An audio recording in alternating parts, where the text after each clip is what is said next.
Neera Wild Mage is the manic pixie dream girl of your dreams, girl. Are you a pathological liar? Do you enjoy cheating on your math test so hard that the answer becomes an Acme anvil landing square on the head of your good friend Steve? Do you like throwing snowballs with faulty grenades packed inside of them? Then Neera might be the commander for you. Once per turn, she can gaslight and girl boss to such a degree that telling your friend that you're going to the store real quick unleashes an explosion of bitch fits with elder proportions and causes Steve to uninvite you from his wedding. But guess what, Steve? We don't care. We're showing up anyway.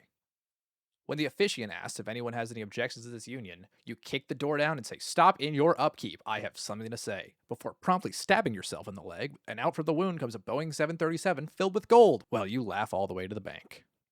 The way to build Neera is simple, and follows a philosophy that I affectionately call zero to hero, mana curve who, cheaters always prosper. The deck's primary goal in life is cheating, followed immediately by lying about cheating and telling your prod that, quote, "This deck is really bad. I'm just going to hit a cantrip or a mana rock. It's so statistically improbable for me to hit something good. My deck is mostly mana rocks and cantrips. I swear to God, that's all it is." Let's start with the zeros, and the ones that are actually zeros, and the ones that are actually ones. Cards like Tormod's Crypt, Pact of the Titan, and Chrome Mox are your best friends. Casting a 0-drop with Neera on the board just says Open Season on the top card of your deck, which is a totally random card that we didn't put there.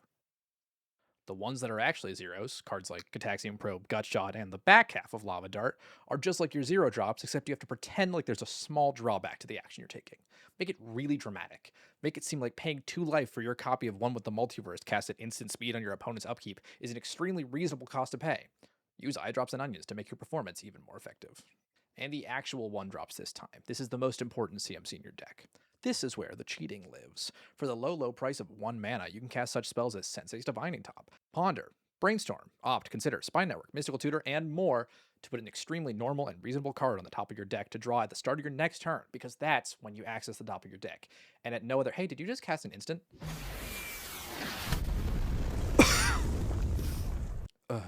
Like I was saying, fair magic.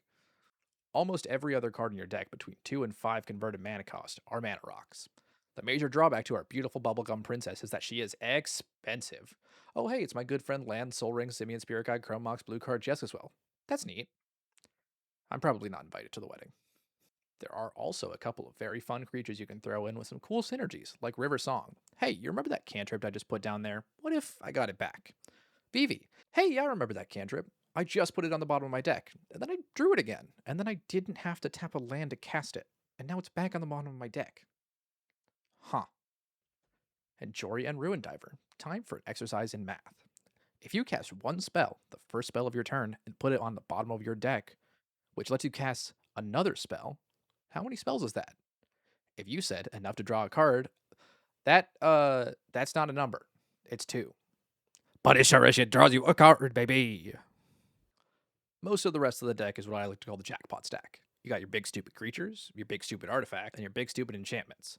The world is truly your oyster when Neera's on the table. Some of my favorite jackpots to hit are the Fibonacci sequence itself, the Finger Remover 9000, and I'm sorry, does that say 8 cards? No, that can't be right. No, it's right there. 8 cards. As far as notable combos go, my personal favorite is my good friend the aforementioned Boeing 737 into Warp World, creating the magical equivalent of buying Bitcoin back in 2008 and probably jumping to the year 2026 with a skip in your step and a menagerie of war crimes banned by the Geneva Convention in your pocket. Want something simpler than even hitting them with a bunch of circus freaks? Slap a Displacer Kitten in your deck. Order your triggers right, and every non-creature spell you cast triggers Neera again, including the ones you rip right off the top of your deck. Look, I started this series with Neera for a reason. I love her. She was the first commander I ever built, and I still use her to this very day. Coming towards the end of this video, I could really only rate her wife out of 10. None of you are invited to the wedding.